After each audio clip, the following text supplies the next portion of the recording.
আমাদের দেশের মানুষ আর কিছু করতে পারুক আর না পারুক, একটা জিনিস কিন্তু খুব ভালো করে পারে। সেটা কি জানেন?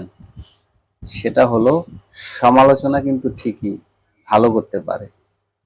সেটা হোক আপনাকে নিয়ে, সেটা হোক আমাকে নিয়ে। আপনি যাই করতে যাবেন, ভালো করলেও সেটার সমালোচনার মুখে পড়তে হবে। আর আপনি যদি খারাপ করেন তাহলে তো কোনো কথাই নেই।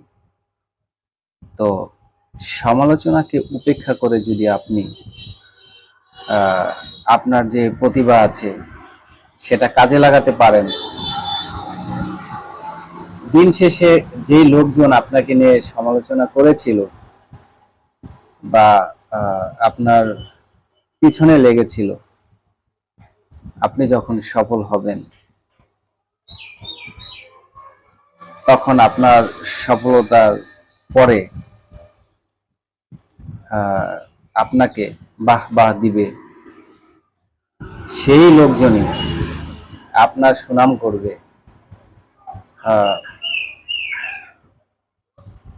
আপনার সফলতার গল্প শুনতে চাইবে, কিভাবে আপনি এভাবে পেরেছেন সেটার গল্প শুনবে এবং আপনাকে বাহবা দিবে। একটু অপেক্ষা করো।